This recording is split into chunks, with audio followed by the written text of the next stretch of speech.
How is money created? Where does it come from? Who benefits? And what purpose does it serve?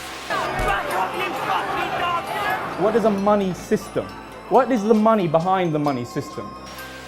For centuries, the mechanics of the monetary system have remained hidden from the prying eyes of the populace.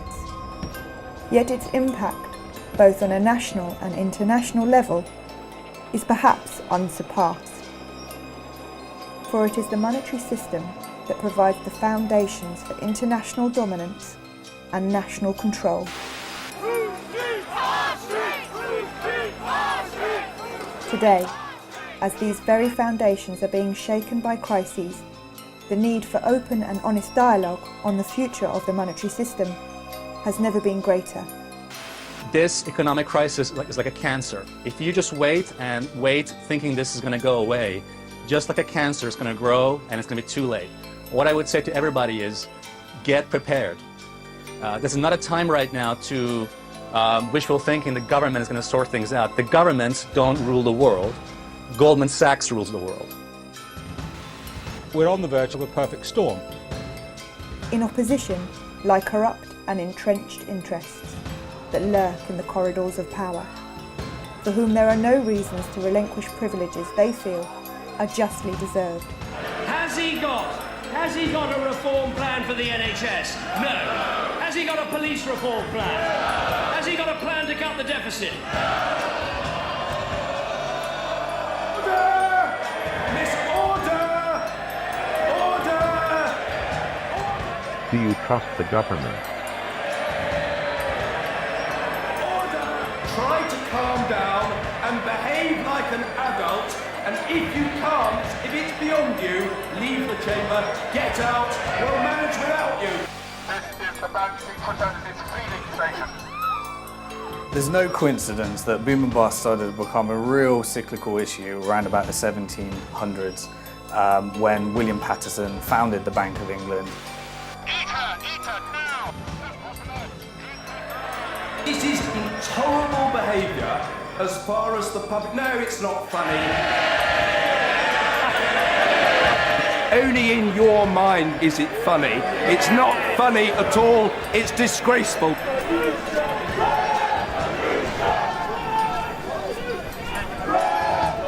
The system is inherently unstable as a result of the international power it provides to the dominant parties. For at the heart of it lies the idea of, how can I get something for nothing? Statistical analysis has found that every time an empire begins to near its own demise, you'll find that its currency will be debased. There is no guide to how this whole system operates. To give you an example, a researcher at the BBC working on a Robert Peston documentary went to the Bank of England and said, can you give me a guide to how money is created? And they just said no. This documentary will investigate and explain this ever-changing system and the impact it has, both on a national and international level.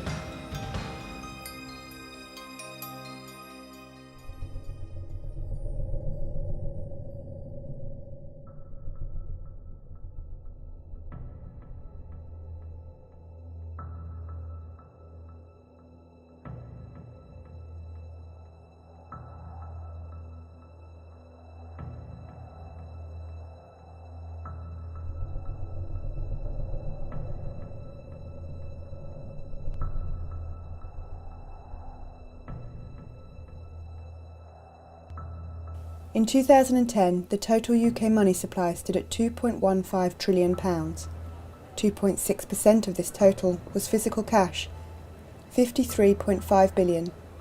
The rest, £2.1 trillion or 97.4% of the total money supply, was commercial bank money.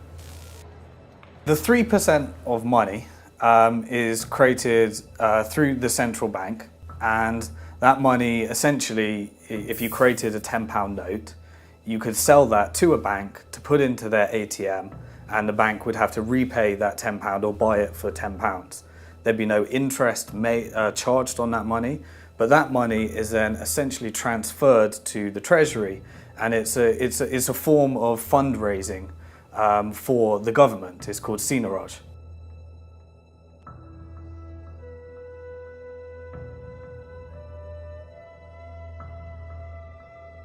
when the Bank of England creates a £10 note, it costed about 3 or 4 pence to actually print that note, and it sells it to the high street banks at face value, so at £10. And the profit, the difference between printing the note and actually selling it for £10, goes directly to the Treasury. So in effect, all the profit that we get on creating physical money, banknotes, goes to the Treasury, and it reduces how much taxes we have to pay. Over the last 10 years, that's raised about £18 billion. In 1948, notes and coins constituted 17% of the total money supply. This was one contributing factor in the government's ability to finance post-war reconstruction. This included the establishment of the NHS. In only 60 years, notes and coins have shrunk to less than 3%.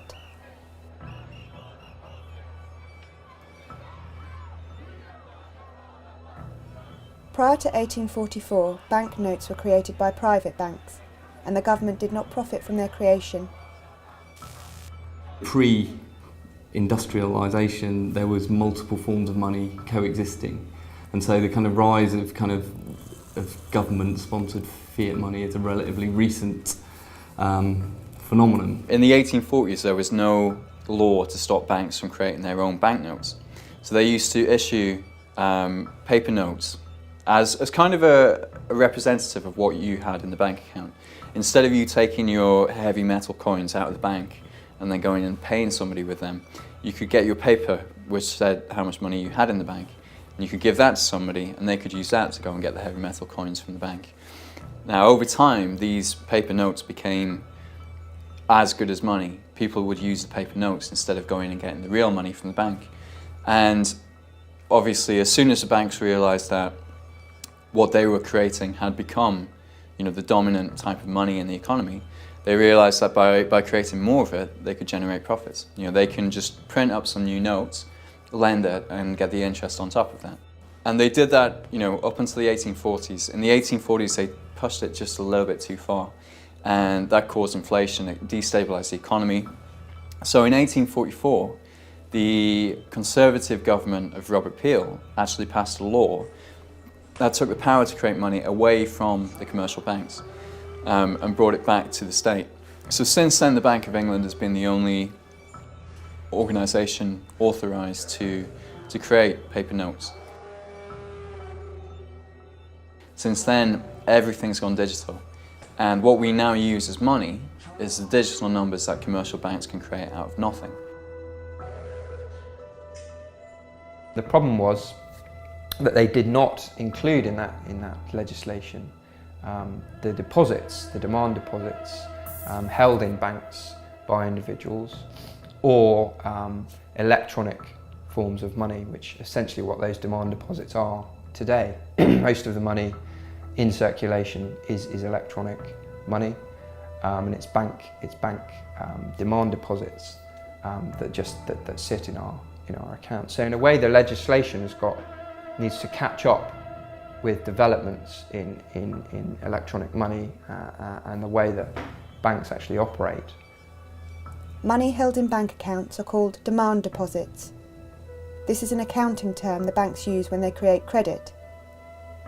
Banks follow the same process when they create loans. All money held in bank accounts is an accounting entry.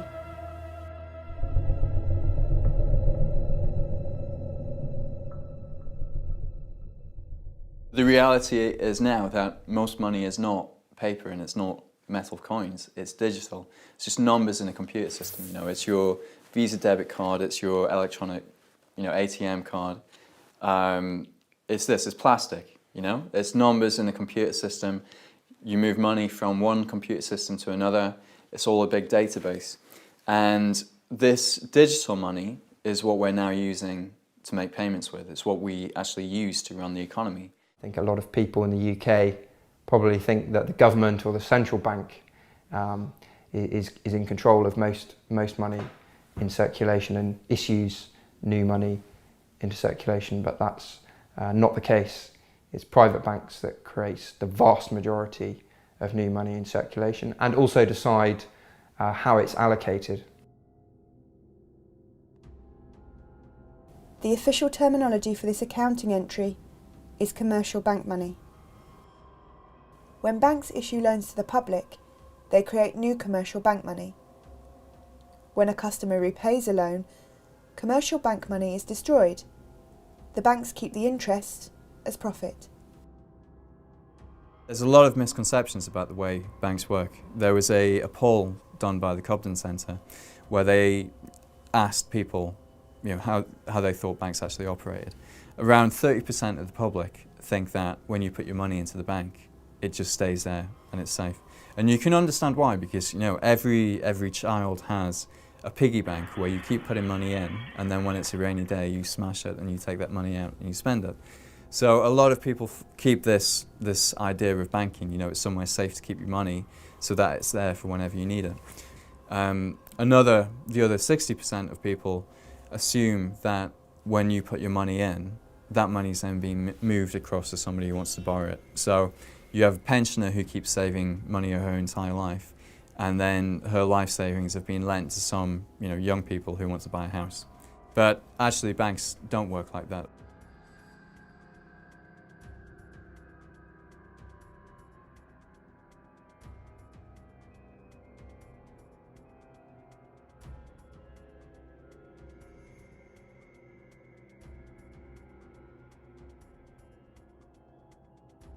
At the moment in the UK, money creation and control is largely in the hands of private banks. About 97 to 98% of money that's created is created as bank debt money, you could call it, when banks issue money into circulation as loans, essentially. This is a very poorly understood fact. It's not a conspiracy theory, it's not a crackpot theory, it's the way the Bank of England describes the process. When banks make loans, they create new money.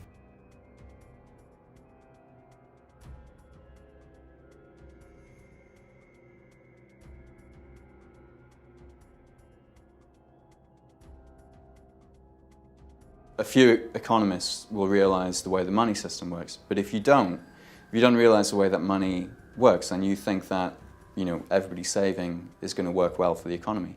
What really happens once you understand the way the money system works is that if everybody starts saving, the amount of money in the economy shrinks and we have a recession. So most economists don't have this full picture. They don't understand all elements of the system. They rely on assumptions, on received knowledge, without actually going into the details. And money is the center of the economy. If you don't understand where it comes from, who creates it, and when it gets created, then how can you understand the entire economy?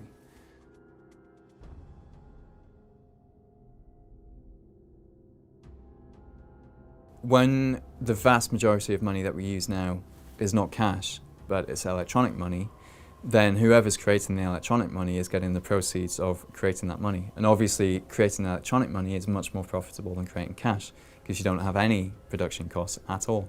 So while we've got 18 billion over the course of a decade in profit from creating cash, the banks have actually created 1.2 trillion pounds. Between 1998 and 2007, the UK money supply tripled. £1.2 trillion was created by banks, whilst £18 billion was created by the Treasury. A lot of people think when I say this, or when you say this, or when Positive Money say this, that we're all just a bunch of nutters. But on the 9th of March in 2009, the Governor of the Federal Reserve, Ben Bernanke, gave the first ever broadcast interview the Governor of the Central Bank of the United States of America had ever given. And the day before that, he'd bailed out AIG, which is an insurance company, not even a bank actually, to the tune of about $160 billion. So the journalist says to him, "Now, Mr. Bernanke, where did you get $160 billion to bail out AIG?" Is that tax money that the Fed is spending? It's not tax money. The banks have accounts with the Fed, much the same way that you have an account in a commercial bank. So to lend to a bank, we simply use the computer to mark up the size of the account that they have with the Fed. So it's much more akin, although not exactly the same, but it's much more akin to printing money than it is to borrowing. Banks create new money whenever they extend credit, buy existing assets, or make payments on their own account, which mostly involves expanding their assets. When a bank buys securities, such as a corporate or government bond, it adds the bond to its assets and increases the company's bank deposits by the corresponding amount. New commercial bank money enters circulation when people spend the credit that has been granted to them by banks. I found that talking on the doorstep from August last year round to August 2009 round to the general election, 9 months I suppose, knocking on doors, is that when you try to explain how the money system works, there's an almost inbuilt refusal of people to accept that such a bizarre situation could actually exist. No, it can't possibly. You know, what do you mean? It can't. Banks don't create money out of thin air. That's ridiculous. They can't do that. They lend out their depositors' money. Most people have an idea of how money is. They're used to their own way of handling money. And they try and implement their own idea of how their small household economy works into the national economy. And of course it just doesn't work out. It just doesn't work out at all. By 2008, the outstanding loan portfolio of bank-created credit, also known as commercial bank money, stood at over £2 trillion. As recently as 1982, the ratio of notes and coins to bank deposits was 1 to 12. By 2010, the ratio had risen to 1 to 37. That is, for every pound of Treasury-created money, there was £37 of bank-created money. In the 10 years prior to the 2007 crisis, the UK commercial bank money supply expanded by between 7 to 10% every year. A growth rate of 7% is the equivalent of doubling the money supply every 10 years. The amount of money they're creating out of nothing is just incredible. 1.2 trillion in the last 10 years. And that money is being distributed according to the priorities of the banking sector, not the priorities of society. Bank sector itself grew from 1980, $2.5 trillion to $40 trillion by assets. In 1980, global bank assets were worth 20 times the then global economy. By 2006, they were worth 75 times, according to the UN. As the following chart shows, total bank assets of UK banks as a percentage of GDP remain relatively stable at 50 to 60% up to the end of the 1960s. After that, they shot up dramatically. And the real money in the world to be made today is not by producing anything at all. It's simply by forms of speculating, basically making money from money. That's the most profitable and by far and away the biggest form of activity, of economic activity that exists in the world today. Today, banks are no longer restricted by how much they can lend, and as such, how much new credit they can create out of nothing. They are restricted solely by their own willingness to lend. The issue with allowing banks to create money, there's two main issues. Firstly, the fact that they create this money when they make loans. So it guarantees that we have to borrow all our money for the economy from the banks. As such, to have a healthy growing economy, the government needs to put in place strategies to allow for ever-increasing debt. The only way the government can create additional purchasing power is by getting itself and us into more debt. The second big issue with allowing banks to create money is that they have the incentive to always create more. They create more money if they issue a loan. They get the bonuses and the commissions and the incentives to create, to lend as much as possible. You have to develop a sales culture. What did they do? They recruited an amazing guy, lovely guy, Andy Hornby, who came from Asda, to turn the bank into a supermarket retailing operation. If you trust bankers to control the money supply will just grow and grow and grow, as will the level of debt. until the point where it crashes, when some people can't repay the debt, and then they'll stop lending. You hear politicians and journalists saying, we've been living beyond our means, we've become dependent on debt, we need to rein in our spending and live within our means. It's not possible in the current system. The reason why everybody's in debt now is not because they've been recklessly borrowing. We haven't borrowed all this money from an army of pensioners who've been saving up their whole lives. Money in the current system is debt. It's created when banks make loans. So the only way in the current system that we can have any money in the economy, the only way we can have money for business to trade, is if we've borrowed it all from the banks. And it's the very opposite of what the Tory party is arguing today, which is that you have to create savings before you can help the National Health Service. And it's because economists have completely confused those things, both in monetary policy terms, but also in economic thinking, and because most people still harbour the old-fashioned view that you need savings before you can invest, that we have the mess that we're in today. Now, one of the reasons why we find it difficult to understand the banking system and credit creation is that we leave school without any money, and we go and get a job working as an apprentice to a plumber. We work really hard all month, and at the end of the month, somebody puts money in our bank. And so for us, the logic is you work and then you get money, you get savings. In reality, you would never have got that job if credit hadn't been created in the first instance. It's a really important conceptual misunderstanding, and it isn't something that the public just are guilty of. Economists don't understand this stuff. Money doesn't come out of economic activity. A lot of people I've come across as kind of assume that if you've got businesses and you've got people doing things, that somehow money emerges out of the process of people doing things, making things and growing things and selling things and producing things, that somehow money just emerges. It's not. It's like oil in a car. You have to put it in.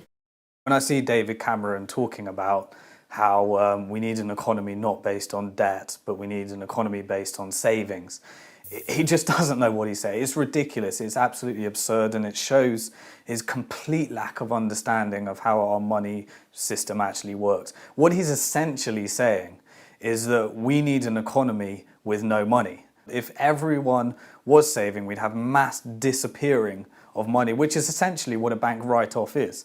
Essentially, is people defaulting on their debt, which essentially is just money disappearing.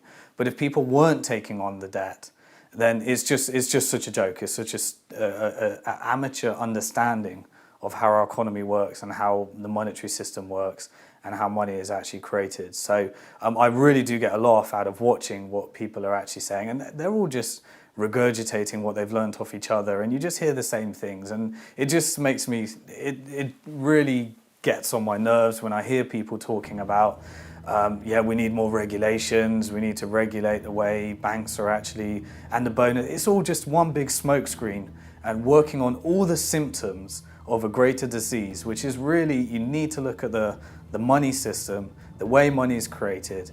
And if we don't want any debt, then we're essentially saying we don't want any money, and we want a moneyless economy with the exception of the 3% that's created debt-free. It's a paradox under the current system. If we as the public go into further debt, then that's going to put more money into the economy and we're going to have a boom. When you have a boom, it's easier to borrow, so people get into even more debt. And eventually, this cycle continues. It gets easier and easier to get into debt until some people get over indebted and then they default. They can't repay their mortgage. That's what happened it happened first in subprime America. And then, that just brings to a wave of defaults which will ripple across the entire economy. The banks go insolvent, then we're into a financial crisis, and then the banks stop lending. And they were excessively lending in the boom, and then they stop lending, and then that makes the recession even worse. People lose their jobs, and then they become even more dependent on debt just to survive, basically. We have a system where we have to borrow in order to have an economy. We have to be in debt to the banks. And that guarantees, a massive profit for the banks. This is the boom-bust cycle. And I've said before, Mr. Deputy Speaker, no return to boom and bust.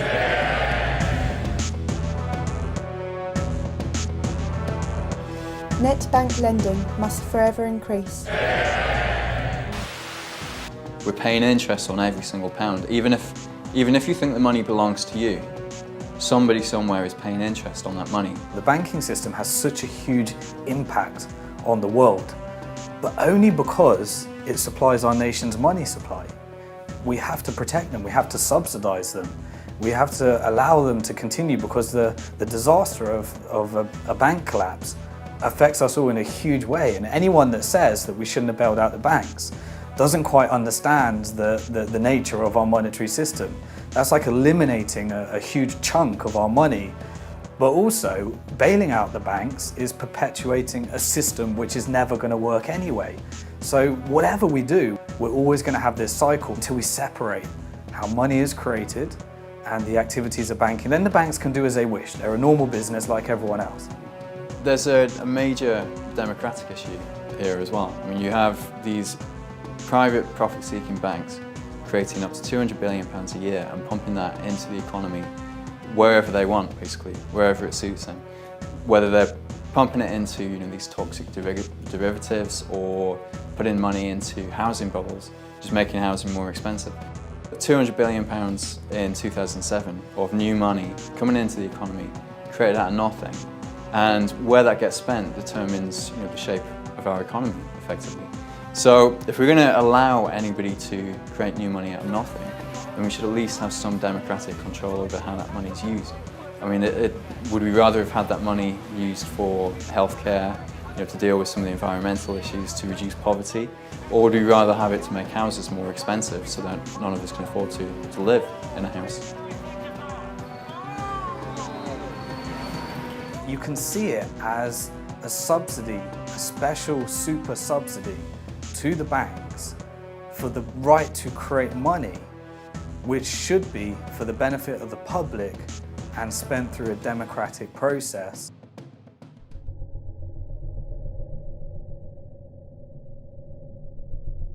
There's also another form of money, which is effectively an electronic version of cash.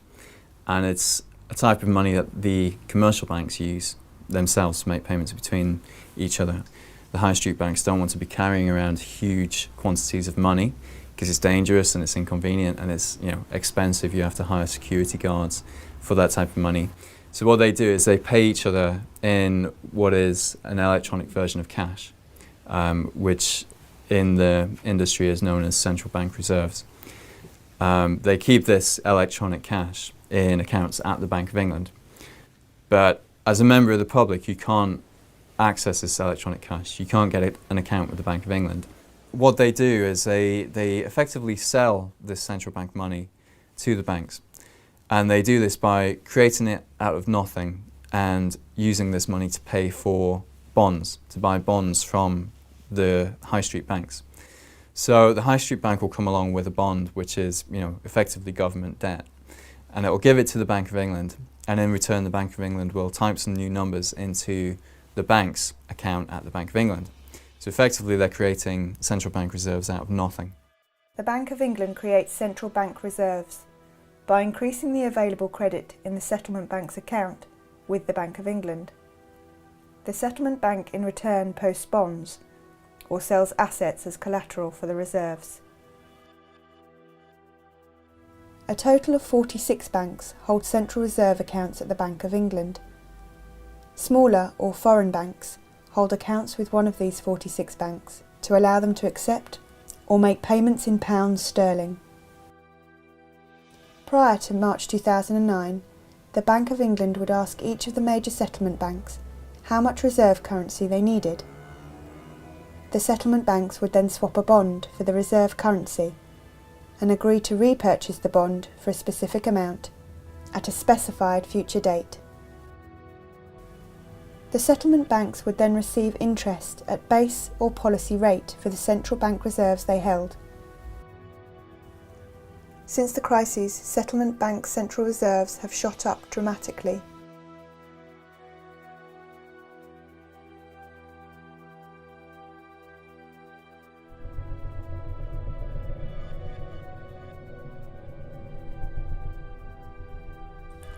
When bank customers transfer funds from their account to another person's account, a process called intraday clearing occurs. The amount of Central Reserve currency Bank A has at the Bank of England is reduced by the corresponding amount that Bank B receives. This is the importance of Central Reserve currency to banks. Before the credit crisis, if a bank was short of central reserves at the Bank of England to meet its obligations, then the bank would have to loan reserves from other banks with interest.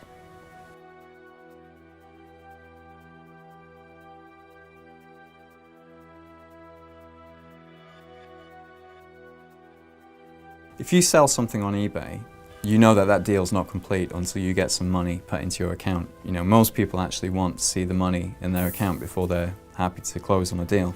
Now the banks are pretty much the same, but they want to see the money in their account at the Bank of England before they consider a deal complete. So for example, if you're buying a house from somebody who banks with a different bank, then what'll happen after you spend $250,000 on a house is you'll tell your bank to transfer some money to the house seller's bank.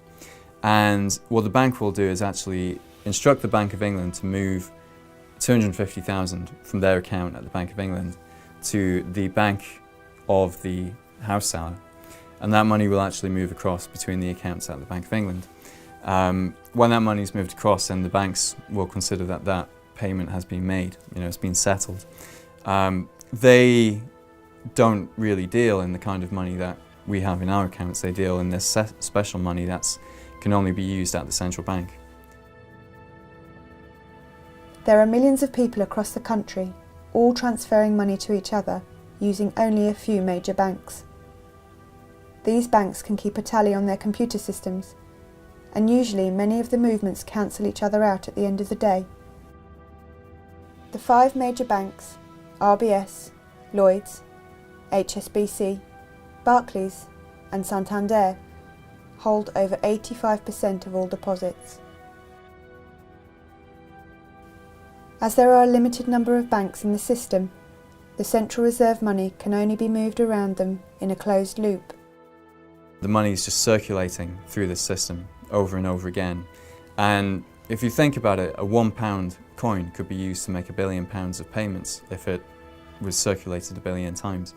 And that's effectively the system that you have now, is you have a small pool of real money that's just going round and round the system, and it's being used to make a huge quantity of payments on our behalf. Just before the crisis, there was only £20 billion in the accounts at the central bank. If they don't have enough of this central bank money, then effectively they can't make payments. And if that happens, then pretty quickly the entire system seizes up. So the Bank of England has the responsibility of making sure there's enough of this money in the system. The requirements for banks to hold a specific amount of reserves has changed many times since 1947. At that time, banks needed to hold a minimum ratio of 32% of reserves, cash, or treasury bonds to deposits. In 2006, the corridor system was introduced, in which banks could set their own reserve targets each month. The rules changed again in March 2009, when the Bank of England introduced quantitative easing. Quantitative easing, in effect, gives settlement banks the Central Reserve currency for free. The Central Reserve currency is what is referred to as the real money in the fractional reserve model. But the fact is, banks can have as much of this as they want, and Central Reserve currency itself is a form of fiat money, which is backed by nothing. As a consequence, there is no longer a meaningful fractional reserve.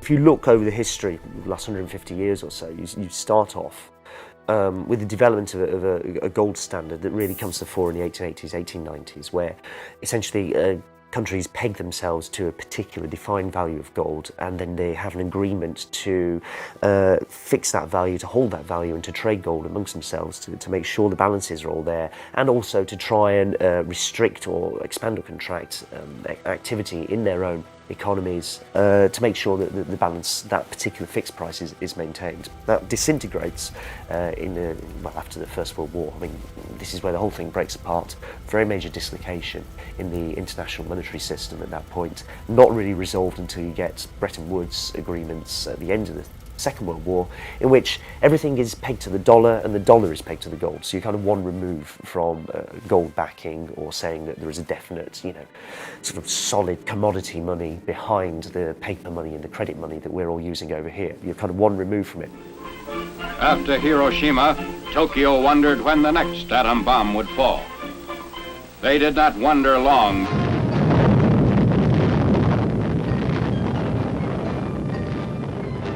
In 1944, at Bretton Woods, the US and the UK began to negotiate how to govern the world economy, the world monetary system, and came up with the World Bank and the IMF and a series of other institutions designed to manage the global currency. And there was still a gold standard, but this gold standard was going to be tied to the dollar. All of the world's gold had moved from London to Fort Knox, and all of the world's currencies were tied to the dollar. This system was designed to manage the sorts of imbalances, to avoid credit crunches, or for countries, the credit crunches are known as balance of trades deficits, i.e. when they can't pay their bills and their currency collapses. The currencies were managed, and the system was stable, as long as the Americans played the role of oversight. Now, who knows the great story about how that all came to an end? So the quantity of money that was needed to pay for the Vietnam War, that's exactly what I was trying to get at. Oil shocks was another one. That meant that the Americans were no longer respecting their role or playing their role governing the monetary system. They were inflating the value of their own currency, but ostensibly it was meant to be tied to gold and to every other currency. So what did the French do? The French were a little bit worried that President Nixon wasn't entirely honest. And they were worried that precisely what we described, that Nixon was printing money when he shouldn't have been, was going on. And they were worried there wasn't enough gold to honor the exchange rate of the French franc. So they sent a gunboat to New York Harbor to ever so politely ask for our gold back, please. Did they get their gold back? Go on, guess. They didn't. And the Bretton Woods system came to an end. And this is the point in which we enter the modern era of the financial system.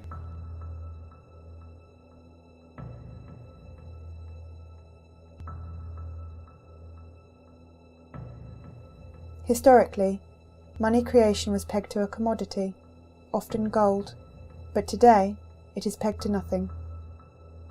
Which means there is nothing backing our money. This piece of paper is just a piece of paper.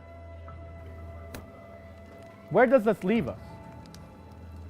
If money is based on nothing, why do we think it has any value? Sorry? Because we can still go and exchange it. What? Well, somebody else was going to shout. Great little Latin fact, the word for credit comes from belief. Correct.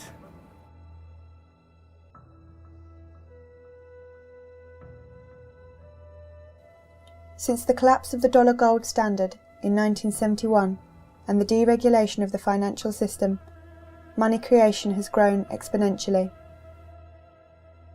The World Economic Forum meeting in Davos at the present time have called on a need for the credit within the economy, the global economy, to be expanded by $100 trillion, 100 trillion US dollars. A trillion is 12 noughts, so 100 trillion, if you want to imagine, is a 1 followed by 14 noughts. They believe this credit expansion will create a boom, because there is now more money in the economy with which to make investments. It's fascinating the emergence of digital currencies, how it's transformed everything really, because it just completely unleashed private banks to dominate and create the money system that works for them and works for the people who run private banks. If we want a growing economy, under the current setup, we have to have growing debt. You can't, this is something that very, very few people really understand, especially not the politicians who are managing the economy, which is a scary thought.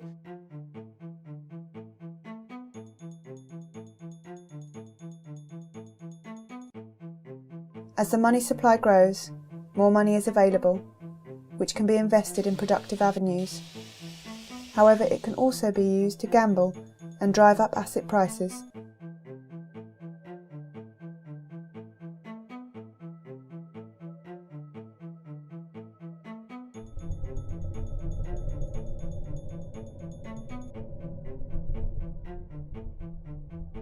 Inflation is a rise in the general level of prices of goods and services in an economy over a period of time. When the general price level rises, each unit of currency buys fewer goods and services. As the money supply grows and there is more currency available, more money is available for investment, which can lead to growth. But more money is also available for purchases of goods and speculation, which leads to inflation. Essentially, inflation is what happens when too much money is chasing too few goods and services. So there's too much money for the actual output of the economy.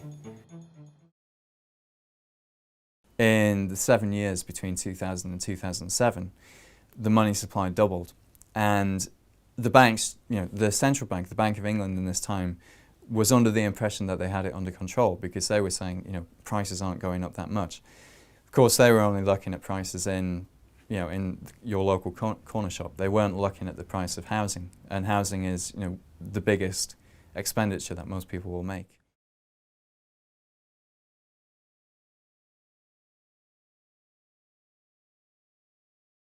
Increasing house prices, it may make you feel like you're becoming wealthier, but as your wealth increases, the effect is that your children's wealth is actually decreasing. So in fact, there's no net gain in wealth because your children are going to have to pay even more when they want to buy a house. So in effect, there's no kind of net increase. They're going to have to earn even more. They're going to have to go into even more debt. So the rising house prices do not create additional net GDP value to the economy. Actually what they do is they redistribute wealth towards those people who already have houses, i.e. wealthier people, and remove it from poorer people who can't afford to get on the housing ladder. So it's another example of a very regressive policy, actually, to allow house prices to simply inflate. It makes everybody feel kind of like things are going well, and people spend more money on other stuff. They take equity out of their houses, but it's not creating new jobs. It's not enhancing the quality of the economy. It's not helping our balance of trade. It's not helping the public deficit. It's a zero-sum game. As of August 2011, 85.5% of consumer bank lending was secured as mortgages on dwellings. If you have somebody creating money that can only be spent on one thing, which is housing, then the price of that thing is going to go up. Between 2000 and 2010, they created over £1 trillion of new money, £500 billion just in the 3 years before the crisis. That's why house prices went up the way they were. There's nothing special about houses. It was just all this funny money being pumped into that market.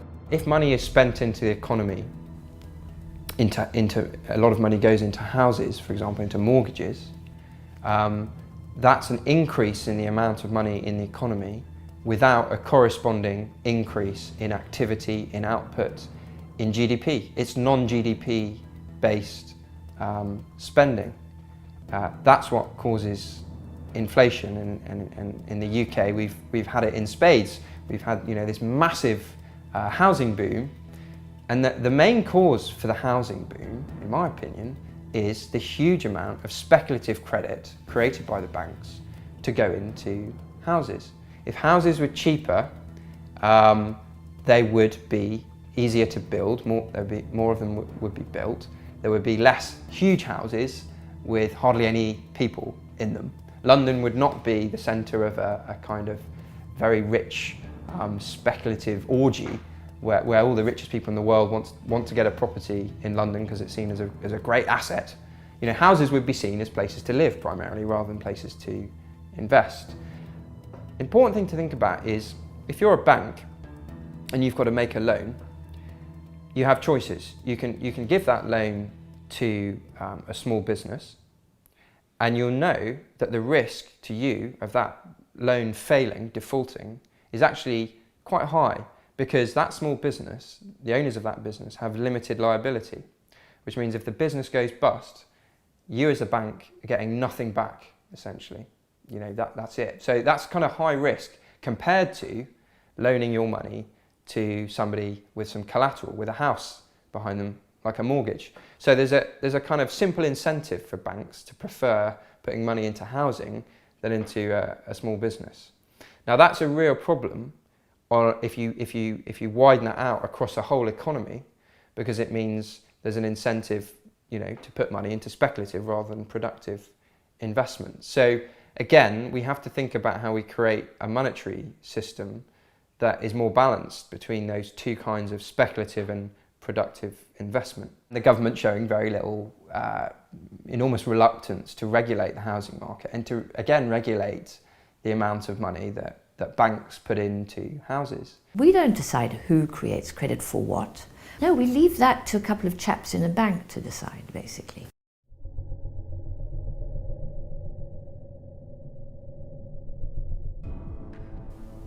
A bubble occurs when there is very high inflation in the price of a specific good or service over a short period of time. The idea of the tulips and their relevance is that we saw the first ever financial bubble and crash. The craze for tulips, black tulips being a mythical ideal of what somebody could genetically engineer through cultivation after many generations, became a mania in the Netherlands in the 1630s.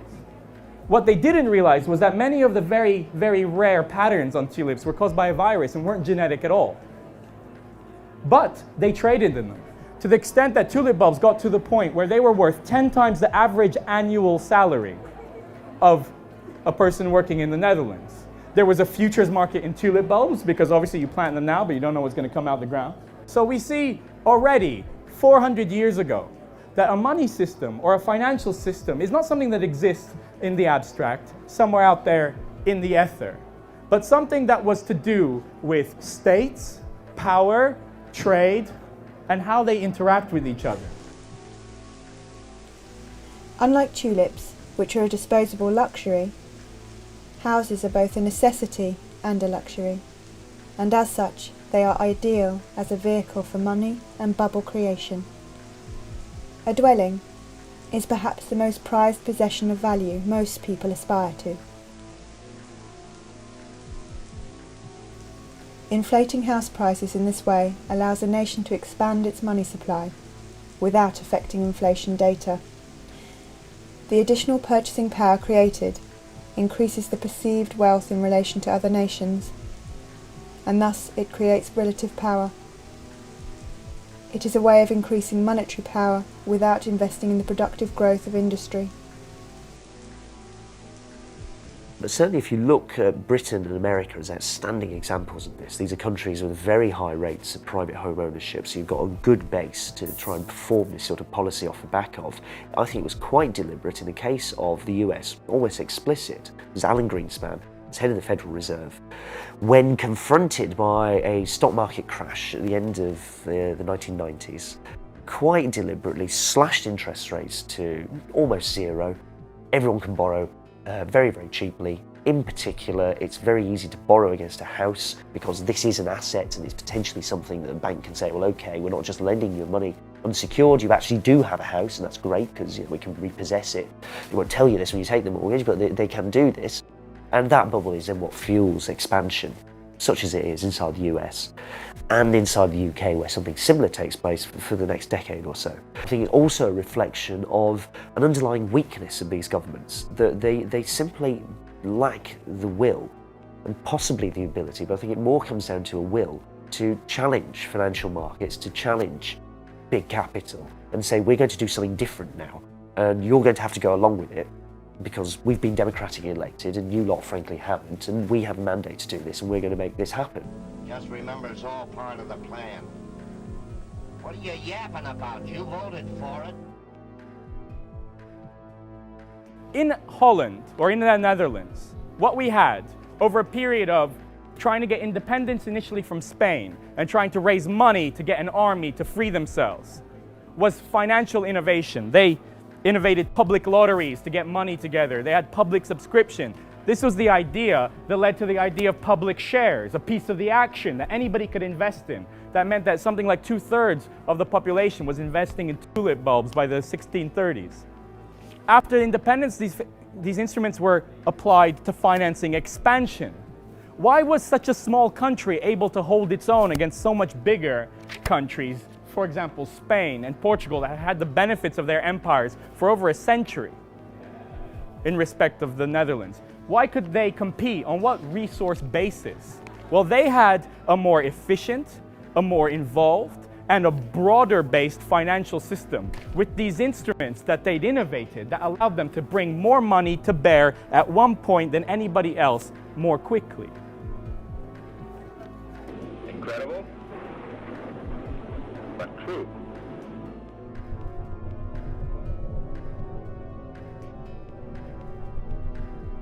Now, inflation can be avoided if the amount of money that goes into the economy is regulated in a way that it doesn't exceed the actual activity that's happening in the economy. Now, the best way to do that, in my opinion, is to make sure that money is issued into the economy only for productive investment, for productive goods and services. So money goes in to help a small business start up, which creates jobs, which creates additional purchasing power, which means there's no inflation. During their history, almost all central banks have employed forms of direct credit regulation. The central bank would determine desired nominal GDP growth, then calculate the necessary amount of credit creation to achieve this, and then allocate this credit creation both across the various banks and type of banks and across industrial sectors. Unproductive credit was suppressed. Thus, it was difficult or impossible to obtain bank credit for large-scale, purely speculative transactions, such as today's large-scale bank funding to hedge funds. The World Bank recognised in a 1993 study that this mechanism of intervention in credit allocation was at the core of the East Asian economic miracle. There's all sorts of things that governments have done in the past, very successfully in a number of cases, and often not unsuccessfully in this country, but the examples that spring to mind, like South Korea, Japan, often in East Asia, where governments have been quite targeted about how they're going to rebalance the economy and picking sectors and deciding where the investment should take place. I think that has to start happening in the UK because we're in a demand-side recession rather than looking at a crisis of supply. You have to have a system where credit is put into productive avenues, where credit is put into building high-speed rail links, where credit is put into building houses rather than giving people money to inflate the price of houses. So it's quite simple, really, in that way. The current system is simply set up not to do that, basically. The creation of money by private banks for non-productive usage causes real inflation, and as such it is a tax on the purchasing power of the medium of exchange.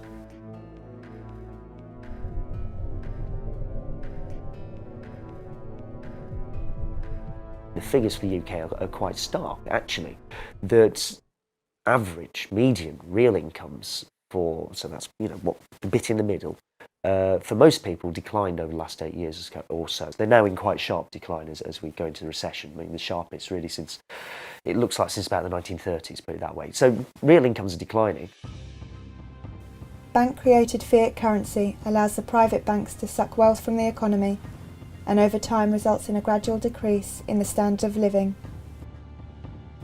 As people become poorer, they become even more dependent on debt. And this at a time when efficiency and machination have improved dramatically. If you go back to the 1960s, and we were expected we were looking forward to an age of leisure. They were talking television programs saying, what's people going to do with all their spare time? And now we've got more people working harder than ever, spending more than ever, which looks great. Everyone's spending more. Everyone says, oh yeah, But if you're not actually benefiting from what you're spending, if you're having to spend the money on childcare costs, on commuting costs, and so forth, costs that people didn't in the past used to have to pay, because you could walk to work, and one member of the family was able to stay at home and be a permanent homemaker, then you're not actually any better off. Everyone's under such enormous pressures nowadays. I am conscious that, my 4 nephews and nieces are facing difficult times. Just going to find themselves having to work, very hard, just to keep a roof over them, just to get a roof over them, just to keep a roof over their head. People are getting poorer in real terms. It's because prices are always going up, because all this new funny money is being pumped into the system by the banks, and they're creating it all as debt. So at the same time as prices are going up and things are getting more expensive, we're getting further and further into debt, and our wealth and the return that we get from actually working is getting less and less all the time. I mean, you can't deal with poverty when you have a financial system and a money system that distributes money from the poor to the very rich. Any distribution that you try and do in the opposite direction is, it's effectively pissing in the wind. If you look at issues like, increasing inequality, one obvious way to tackle inequality is to have, say, for example, a redistributive tax system. You tax the rich, you give some money to the poor, you move a bit of money down the scale. That's all very well, but if you completely overlook the fact that there's another redistributive system which is taking money from the poor and giving it to the rich, then you're not really going to tackle this inequality. And the way a debt-based money system works, it guarantees that for every pound of money, there's going to be a pound of debt. Now that debt is typically going to end up with, the poor, the sort of lower middle classes. Those people end up with the debt, and they end up paying interest on that money, which then goes back to the banking sector and gets distributed to the people working in the city or in Wall Street. And what this system does overall is it distributes money from the poor to the rich, essentially.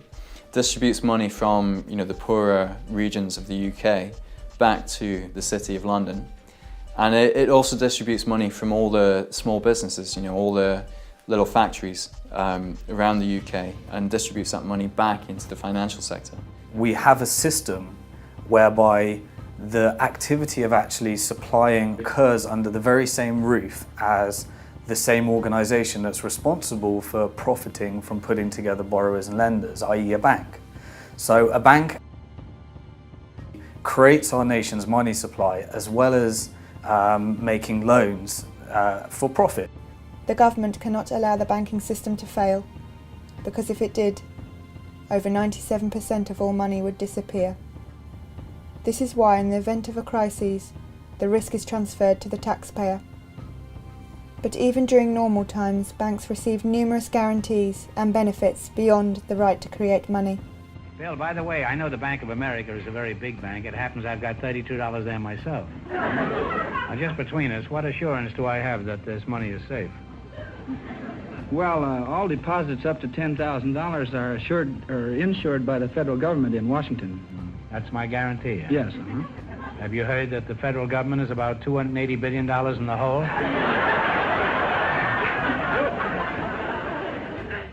Banks receive large safety nets from the government.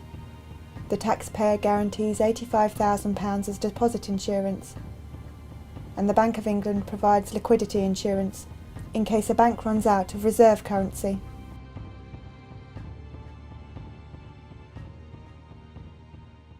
Someone wrote that a big investment bank is like a giant vampire squid, wrapped around the face of humanity, hypnotizing politicians who throw money at the banks, no strings attached, no matter what damage is done, trashing the planet, forcing cuts to things that make life better. Goodbye schools, goodbye playgrounds, goodbye jobs.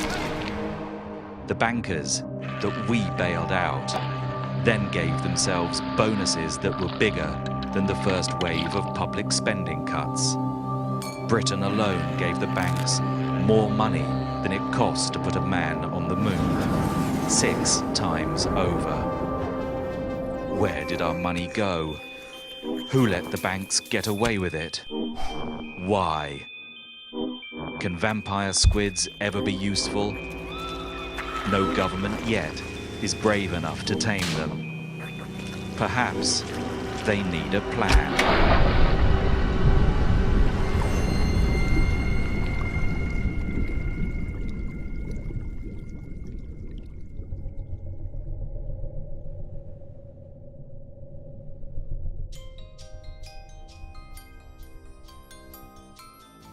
The Spending Cuts agenda is an attempt by the government to shift debt from its account to that of the public. This is the government's response to the bank bailouts and is necessary in a debt-based monetary system where increased purchasing power is the result of growing debt and where a diversification of debt provides overall stability and market confidence. Policies such as student fee increases and the privatisation of public services, assets and industry follow the same model. The problem we're facing, I think, is that there's this transference from the public debt to the private debt, which is essentially a way of transferring risk, actually, away from sort of UK PLC and the government onto the heads of individuals, and it's going to be the most vulnerable individuals who are going to have the most debt. Thus, it's a very unprogressive, regressive policy framework that the government's embarking on, where the risk is moved onto those who are most vulnerable. And if there is another financial shock, if there's an oil shock, for example, the people who will pay the penalty are the poorest people in society. Or homeowners, for example, who will fall into negative equity if interest rates go up even 1 or 2%, there'll be really big problems. So I don't think it's a sensible way forward at the moment at all, and it's regressive, and it's certainly not fair in the terms that the government's talking about, and it's certainly not a case of we're in this together. As more of a country's resources and industries are privatised, the private sector takes on more debt. As a result, more money is created, and there is a boom. Some private equity companies have taken this theory to the extreme, engaging in a practice known as a leveraged buyout, where a company is purchased at an often inflated price, and the purchase price is transferred to the business as a debt. The company becomes responsible for the funding of its own purchase. These debts are often so great that the company needs to reduce staff, salaries, and research activities. When you have to factor interest as a business, if you have to factor interest repayment into your goods and services, then you have to charge a perpetually higher price as you take on more and more debt. An increase in the diversification of debt results in an increase in the money supply. When the money supply increases, more money is available for productive activities and consumption, which is the condition for a boom. It's questionable whether we're going to get out of this recession or whether we'll just keep ticking along the way that we are now. However, if we do, then when we come out of this recession, when growth starts again, look at what happens to debt. It will rise and it will keep rising, and the faster the economy is growing, the faster the debt will rise. And then give it another 3 to 5 years, we'll be back where we were. You know, the debt will become too much, people will start defaulting again. It's kind of the system that we're locked into now, is we can't grow the economy without growing the debt, and the debt is the very thing that will bring down the economy. The only option going forwards is to reform it, to stop banks from creating money as debt.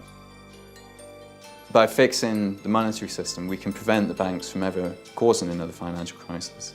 And we can also make the current public service cuts and the tax rises and the increase in national debt unnecessary. The current monetary system allows the banking sector to extract wealth from the economy whilst providing nothing productive in return. I mean, why is it that we've got all this technology, all this new efficiency, and yet it now requires 2 people to finance a household, whereas in the 50s it only needed 1 person working? And the reason for that is not because these washing machines and everything are more expensive, it's because of all the debt. And it's because effectively the banking sector is creaming it off from everybody else. So a growing banking sector isn't a sign, it's not a good thing. If the banking sector is growing, it's either that it's becoming less efficient or it's becoming a parasite on the rest of the economy. And that's, we can talk about the banking sector becoming 4%, 5%, 6% of GDP. What's happening to the rest of the economy? It's becoming 96, 95, 94% of GDP. We've got to get switched on to this now. If we want to have a chance of tackling any of the other big social issues, you've got to figure out the money issue. The poorest in the world pay for crises, even when they've not benefited from the often reckless and speculative booms, like the housing boom in Ireland that preceded that crisis. Over the last 30 years we've seen income differentials increase so that the rich have got much, much richer. And ordinary people haven't. They've stayed the same or they've got poorer. And one of the ways that the economy was kept going was by providing cheap credit, was by providing debt to those very people who couldn't really afford things anymore. So they kept buying. And when it collapses, it's those same people that have to pay once again, even though in many ways they were the victims the first time round. As a result of the crises, the Bank of England has bought corporate debt and repackaged it at lower rates of interest. Yet the average person is being asked to pay more than ever to borrow on overdrafts and credit cards. Debts between the very wealthy or between governments can always be renegotiated and always have been throughout world history. They're not anything set in stone. It's generally speaking when you have debts owed by the poor to the rich that suddenly debts become a sacred obligation, more important than anything else. The idea of renegotiating them becomes unthinkable. Can you pin down exactly what would keep investors happy, make them feel more confident? That's a tough one. Personally, it doesn't matter. See, I'm a trader. I don't really care about that kind of stuff. Were you born in England? If I see an opportunity to make money, I go with that. So, for most traders, we don't really care that much how they're going to fix the economy, how they're going to fix the whole situation. Our job is to make money from it. And personally, I've been dreaming of this moment for 3 years. If you know what to do, you can make a lot of money from this. I have a confession, which is I go to bed every night, I dream of another recession. I dream of another moment like this. I dream of another recession. I dream of another moment like this. You can make a lot of money from this. Bruno, Virginia hurt somebody real bad. You ought to hate her. The way in which you can look across Europe now and see that the new Prime Minister of Greece, not elected, essentially imposed, Papademos, former employee of Goldman Sachs, the new Prime Minister and Finance Minister of Italy, Mario Monti, former employee of Goldman Sachs, the new President of the European Central Bank, former employee of Goldman Sachs. It's quite, you kind of see these people popping up absolutely everywhere. That's the way to change what we have. Take all power and all freedoms away from the people and collect everything into the hands of one small group with absolute power. From the people, without the people, against the people. What's been interesting out of all this, I suppose, is the question of democracy that's been opened up very starkly in Europe, that you have a government of bankers essentially imposed on you. It's bankers who more or less got us into this mess, to put it rather crudely, but that's a good first approximation to it. And then you say, okay, bankers are the people who are therefore going to get us out of it, and incidentally they're going to run your country now. There's a serious question of democracy that's opened up here. By the way, the banking crisis drove more than 100 million people back into poverty. The mortality statistics of people who go into poverty rise hugely for a whole range of reasons. So the banking crisis isn't just about becoming poorer, it was about killing people as well. And guess what? We haven't really got to the bottom of it. We never held anybody to account, and we haven't done the radical reforming job that we really needed to do, because we mistakenly thought if we destabilise the position any further, it'll make matters worse. And guess who took the decisions? All the people who were there in the first place. I think you ought to know that the business of one of these businessmen is murder.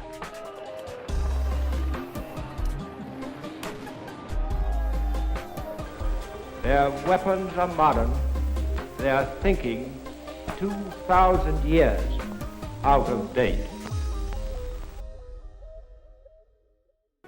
Look, I was there when the Secretary and the Chairman of the Federal Reserve came those days and talked with members of Congress about what was going on. It was about September 15th. Here's the facts, and we don't even talk about these things. On Thursday at about 11 o'clock in the morning, the Federal Reserve noticed a tremendous drawdown of money market accounts in the United States to the tune of $550 billion was being drawn out in a matter of an hour or two. The Treasury opened up its window to help. They pumped $105 billion in the system and quickly realized that they could not stem the tide. We were having an electronic run on the banks. They decided to close the operation, close down the money accounts, and announce a guarantee of $250,000 per account so there wouldn't be further panic out there. And that's what actually happened.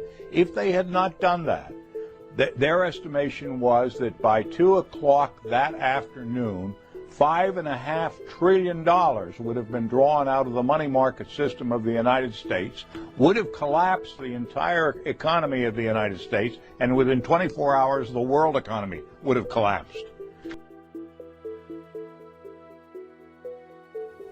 When money is withdrawn internationally from one currency to another, the reserve currency shifts from the national bank of one country to the reserve account of the foreign bank.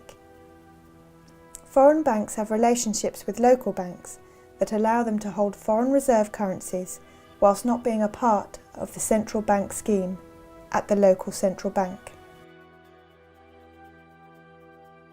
For example, when £1,000 is transferred into euros, a UK bank will agree an exchange rate with a euro area bank, perhaps 1.15 euros to the pound. The UK bank will then transfer £1,000 of the central reserve currency to the UK partner bank of the European bank, whilst the European bank will transfer 1,150 euros of reserve currency to the European partner bank of the UK bank. What happens when currencies and the exchange rate system is no longer managed? What are some of the first consequences? Devaluations, speculation, imbalances, where some countries would accrue more and more and more. What would they accrue? Other currencies. Other currencies. The reserve currency needs to be spent in the country of origin, or exchanged into other currencies. Most foreign banks do not have deposit-taking accounts outside of their national borders, and as such, the foreign reserves they hold do not come back to them in the form of deposits. When a country accumulates trade imbalances, it either accumulates foreign reserve currencies, in the case of surplus, or spends its own reserves, in the case of negative trade balances. Balance of trade is basically the difference between what you're selling abroad and what you're buying from abroad. Now, the feature on the UK is that for a very long period of time, it's had a deficit on something called a visible balance of trade, which is trade in things, well, things that you can see. So that is goods that you'd recognise, stuff you can put in containers, it's cars, computers, things that you'd see in a shop. That's been in substantial deficit for, I think it opened up it did open up in the early 1980s. And essentially it hasn't gone away since, and if anything has got wider and wider. Foreign exchange reserves cannot be directly used for domestic spending. The money can only be spent abroad or on imports. A country with a large balance of trade deficit relies on its creditors to spend the imbalances accrued in its own market. I mean, there have been proposals in the past to try and create a mechanism for those imbalances to match up. So Keynes, for instance, John Maynard Keynes, at the end of the Second World War, his original proposal for what became Bretton Woods and a set of institutions set up there, like the IMF and the World Bank, was that there would be a kind of international clearing union.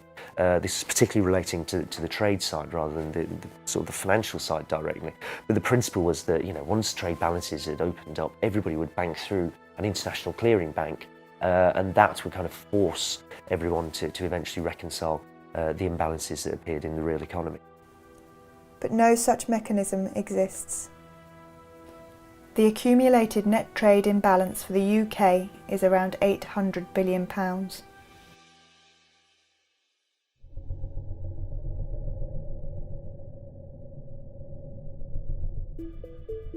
In essence, what has happened is that over many years, some countries have had big trade surpluses and others big trade deficits. The countries with trade deficits have been spending more than they've been earning, so they've had to borrow from abroad.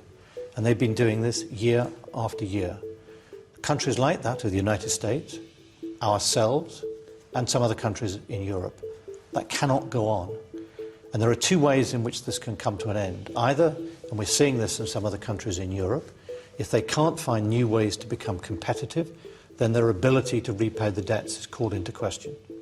Another way of doing it, which we followed, is that we got a credible plan to repay our debts, and the value of sterling has fallen by 25% to make our exports more competitive and attractive to overseas buyers, and it to be more attractive for British consumers to buy from British producers rather than overseas producers. That is what we have done to put in place a framework to rebalance our economy, and I'm sure that's the right way to do it. Currency war, also known as competitive devaluation, is a condition where countries compete against each other to achieve a relatively low exchange rate for their currency. As the price to buy a particular currency falls, so too does the real price of exports from that country. Domestic industry receives a boost in demand both at home and abroad. It's made British exports appear rather cheaper, so they've kind of recovered a little bit, but because the rest of the world is now looking really quite ropey, they've started to fall back down again. So what we're looking at is something that almost a kind of anarchy, and in a way, the increasing anarchy. This is what's happened over the last few years, where the Brazilian finance minister has been most vocal about this, talking about currency wars, talking about the desire of national governments when confronted by a major recession. They think if we could export more, we could dig ourselves out of this recession. If we want to export more, we depreciate our currency. That makes our goods cheaper, everyone else buys them, we'll all be better off. Now, the issue here is that if you depreciate, it's like everybody else appreciates against you. Their stuff becomes more expensive, so they're not too happy about that. They also want to depreciate, and this is where you can see a competitive round of devaluations breaking out. To decrease the value of its national currency, a national central bank sells reserve currency into the market. It creates this currency out of nothing by typing numbers into a computer.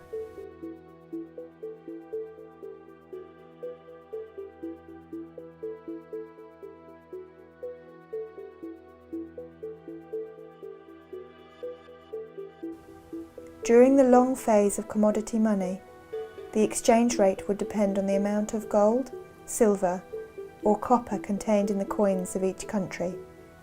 Similarly, after the advent of paper money and the gold standard, The exchange rate depended on the amount of gold a government promised to pay the holder of the banknotes. These amounts did not vary greatly in the short term, and as such, exchange rates between currencies were relatively stable. After the Second World War, currencies were pegged to the dollar, and the dollar was backed by gold. This system came to an end in 1971. So, we have a modern financial system where money is now chaotically organized. There is no exchange rate because there's no gold standard system to sustain. So we don't need it. In fact, we believe the market will resolve all of the problems of exchange. Whether your currency should be worth more than mine is a reflection of your economy relative to mine. And if that changes, the currency and the exchange rate can change. And if we need that to happen, it'll happen magically by the efficiency of market and profit seeking, and you guys know the rest, I think. A currency's value in relation to another currency is determined by the market. If more people want to buy a currency than sell it, its value increases. If more people want to sell, its value decreases. The value is set by individual banks. As they buy and sell currencies, they will adjust the exchange rate. In the last study I read in 2007, each day on currency markets, $3.2 trillion are traded each day. Who knows what the global GDP is? 50. Again, Brucey, higher. 60, that's closer. The point is, think about that exchange happening every single day. There's about 260 business days a year. It takes a few weeks to match the global value of every economic transaction that happens everywhere, every day, in a year. And it takes a few weeks. Obviously, all of us trade currency fairly regularly. If you go abroad, you exchange into another currency. That's a form of currency trading. You're swapping your pounds into whatever, euros or yen or whatever it might be. That happens fairly regularly, and that's a conventional part of the trading process. Now, large corporations have to do this on a regular basis. Where it becomes something that people question, and where you get people saying, well, hang on, this is speculation, is when you get people realising that currencies move around next to each other. And if they move around in value next to each other, there's always an opportunity to try and make money out of those changes in value, and therefore you can speculate on it. And that's the more sort of questionable end of the market. That's the bit of the market that things like a financial transactions tax would try and chop away at.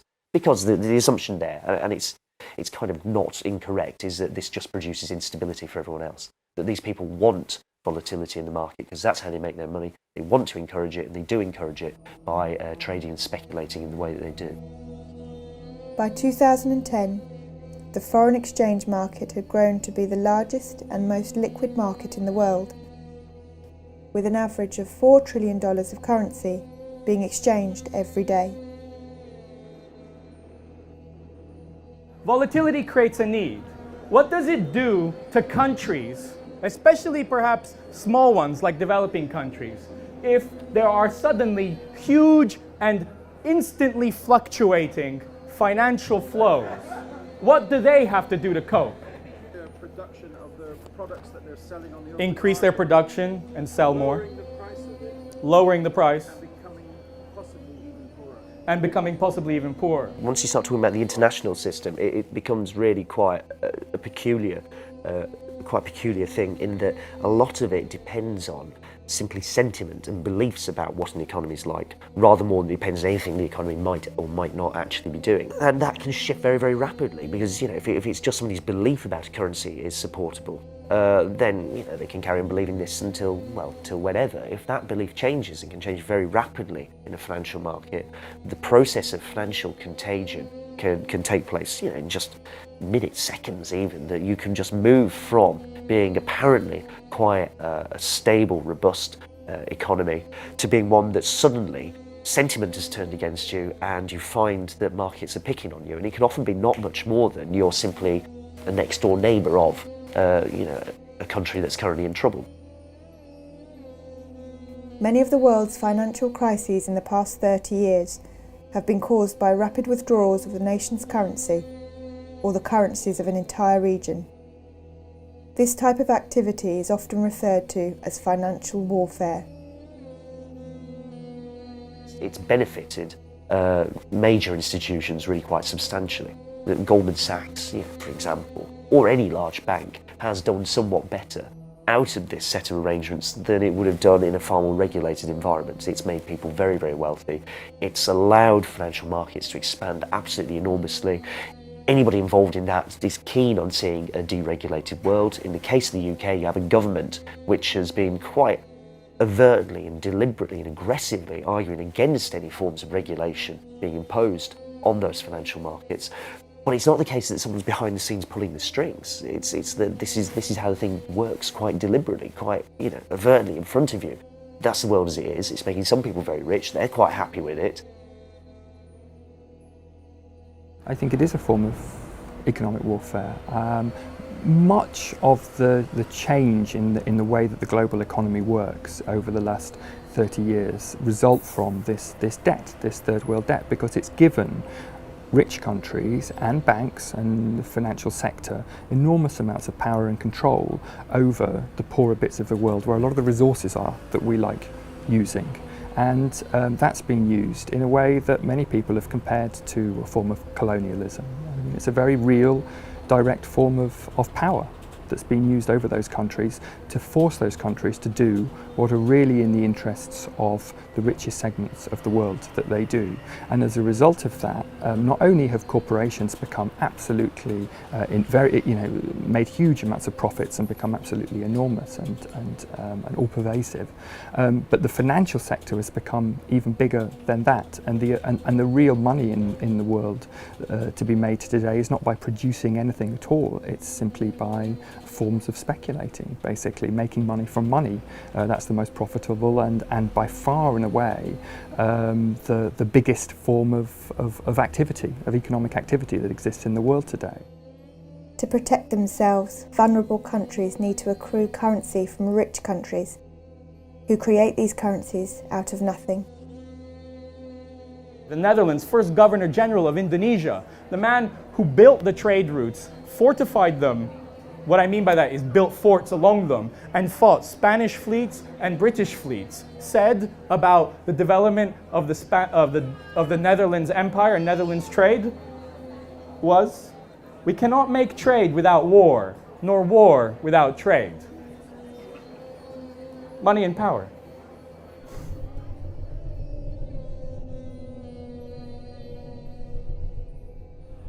So reserves have become the way in which you can insure yourself against what? Speculation. You said speculation. Speculative attack. Fall in the markets. Bubbles. When a country succumbs to a speculative attack, it is asked to deregulate its markets and conform its financial system to that of the dominant party. The big problem that's faced by most developing countries who got into a debt crisis was that they were told by the powers that be in the world, the International Monetary Fund, which is in many ways governs the global financial system, that the way to get out of debt actually is first of all to restructure your economy, especially to increase your exports so you're earning more dollars, and then you can pay off your debt, which is normally in dollars or some other foreign currency.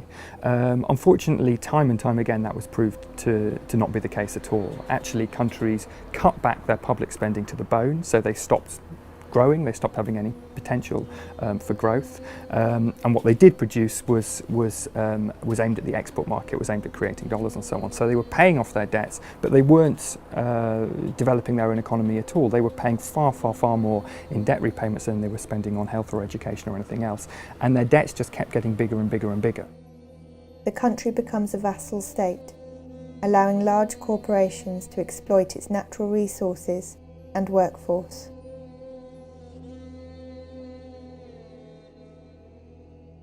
It's not even shadowy. There's no great mystery about what's happening here and about the way the world operates. It's quite blunt. I mean, for the last 30 years, you've got something pretty much everywhere, well, it certainly spreads pretty much everywhere, that generally gets labelled neoliberalism, this idea that you should have floating exchange rates, weak regulation, particularly of financial markets, minimal government interference or involvement with what market does, and that's more or less how the world operates.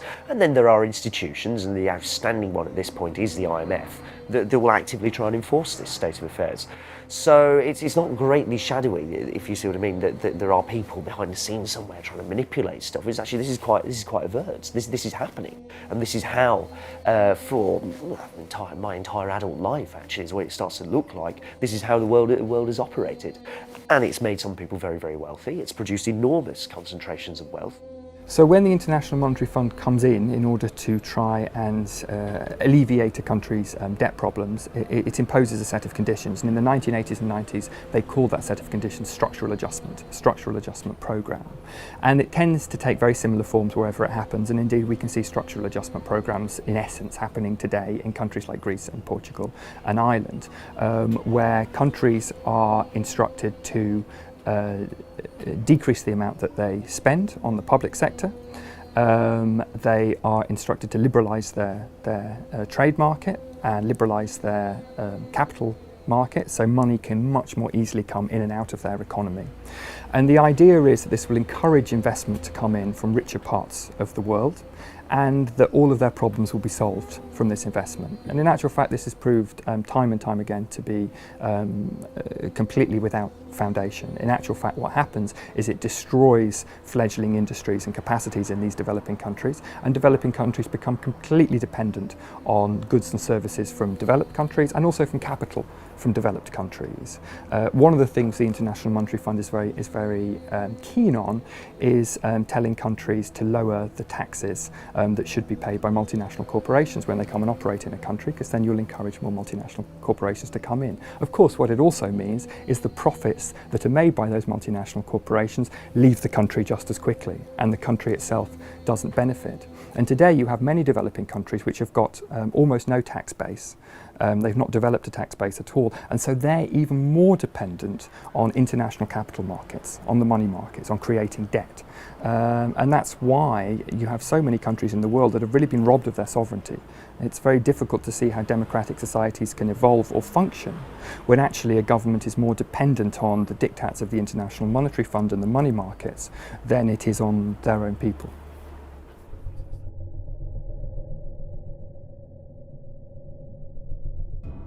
What we've seen since the 1970s is a dramatic increase in a series of phenomena that have had a stimulative effect on the changes in the financial system that have brought us to the gleaming, shining metal and steel business that's over there. In case you don't know, that's the City of London I'm pointing at. To compensate for the lack of a defined, commodity-based value underlying currencies, financial institutions developed securitization as a means to manage risk. You develop securitization as a means to try and stabilise the whole system. This is a set of financial processes and financial innovations that really accelerate from the 70s, 80s onwards. You had a chaotic system that needed to manage risk, and you had to innovate. You needed derivatives, options, futures. You have new markets in volatility management tools. Who knows what the term hedging is? Spreading your risk, managing your risk, insuring against your risk, precisely. Up until very recently, up until the 1960s, the Securities and Exchange Commission would be quite clear that derivatives that weren't based on real products like agricultural products, so pork belly futures or whatever, would in fact be essentially kind of gambling, and therefore you weren't allowed to trade them. That changes in the 60s, and everybody can trade, currency futures, things that are not based on real products being traded at some point in the future, but are based on movements of currency prices. Once you have the system of fixed exchange rates breaks down, obviously this thing accelerates enormously. So as you get the rollback of government regulation here, you get the market taking over with its own products here. And the theory is that the market's better at regulating itself, it's more stable than if you have the government interfering all the time. The efficient markets hypothesis, the idea that you set up a financial market, they're fast, everybody in them is well informed, they all keep a very careful eye on what everyone else is doing, it'll therefore be very stable and it'll reflect real changes in the economy. It's not going to be driven by panics and manias and speculative bubbles. None of this really going to happen. If there is movement up and down, it's because something real is happening and traders and investors in the financial market are responding to it. So that's the efficient markets hypothesis. The practice, and I think what you see in 2008 is the kind of end of that process. The appearance of a crisis so major, the belief that it will simply be self-stabilising and self-regulating really can't carry on. I mean, the practice carries on anyway, but you can't really argue in the same way that you used to, that it's good or it's necessary or this is okay for the world. In the last decade, we had a new innovation, something called the credit default swap, a way of buying insurance against the company you've invested in going bust. And in 2002, they were worth in total less than $1 trillion. In 2007, they were worth $60 trillion. That's 5 years. Everybody's suddenly sitting there and thinking, oh, these CDOs we've made don't in fact provide the kind of stability that we thought. The maths that's inside of them is complete nonsense, it turns out. There's far more risk attached to trying to securitise risk and securitise debt in the way that we have done this than we thought, and we think these things are now worthless. The attempt to get more and more complex ways of regulating and shaping a financial market and trying to make a quick buck out of it as well actually helped produce the opposite effect to what its kind of apologists said, which is that it led to a spectacular crash. What we saw as a result of this very different situation was one phenomenon above all, one sector above all grew, and that was the financial sector. While the financial sector benefits enormously from the current monetary system, the system is neither stable nor fair. The assumption in what the Bank of England does right now is that the cash that we hold is backed up by government debt. The government can back up its promises by the fact that it can tax the public. So what they're implying is that cash is backed up by government debt when government debt is backed up by the ability of government to get cash from the public. Time and time again over the last 30 years, we've seen private debts being transformed into public debts, and ultimately the price of that debt is paid by the public in the debtor country. This is why spending cuts are necessary. The system is designed to make certain people very rich at the expense of a nation's citizens and taxpayers. The system lowers the standard of living of the majority and distributes this wealth among the privileged. So what we're left with is a financial system since the early 70s that has no fixed exchange rates, that suddenly has increasingly open financial borders, that has central banks having to manage without having any control because there's nothing here where the gold used to be. Chaotically, they have to ease quantitatively. They have to lend as a lender of last resort.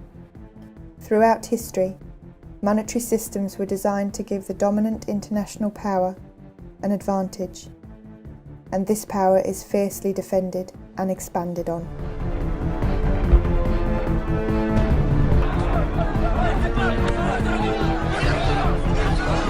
And they flee in terror from an incredible bogeyman. An American flag is burned at the height of the demonstration. Both President Johnson and Francisco Franco were vilified. A new low in public protest added strain on Spanish-American relations. Order in the court! Order in the court! I want Americans and all the world to know. Come on, fire! I want Americans and all the world to know. America has no regard for conventions of war or rules of morality.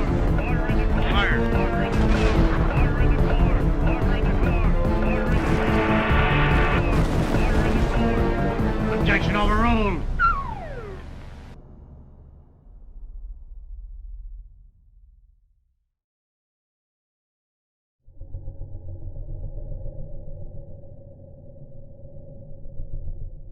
What I would like to see is a new kind of currency that is backed by something that is scarce and that we really need and we really value, something like energy or renewable energy, for example. So a sort of kilowatt-hour backed currency would be very interesting to me. We need to start valuing the things that are most scarce and that we need to survive as a human race in the long run, and backing an international currency with something like that will generate enormous investment in, for example, renewable energy, if that's the primary international unit of account that's being used. Another option is a basket of currencies. So you mix up the value of different currencies to create a very solid currency that people have confidence in. Perhaps even better would be a basket of commodities with which to back up international currencies. Now, if it was possible, internationally, some way or another, to get all these competing and increasingly competing national economies together and say, we're all going to sit down and write out an agreement, somewhat like the Bretton Woods Agreement, which will allow for, unlike Bretton Woods, allow for some currencies to be pegged against different baskets of goods that are more appropriate to their national economies. And you can sort of arrange this. If you could arrange that to happen, then that would be nice, and you can see how that would start to create a kind of order in the international macroeconomy, which is otherwise lacking. The real difficulty there is just political. It's like, who on earth is going to do this? Who is the force that's going to kind of make this thing happen? Creating a monetary system which is both fair and stable is possible and can be achieved. What are international organisations for, if not for such a purpose?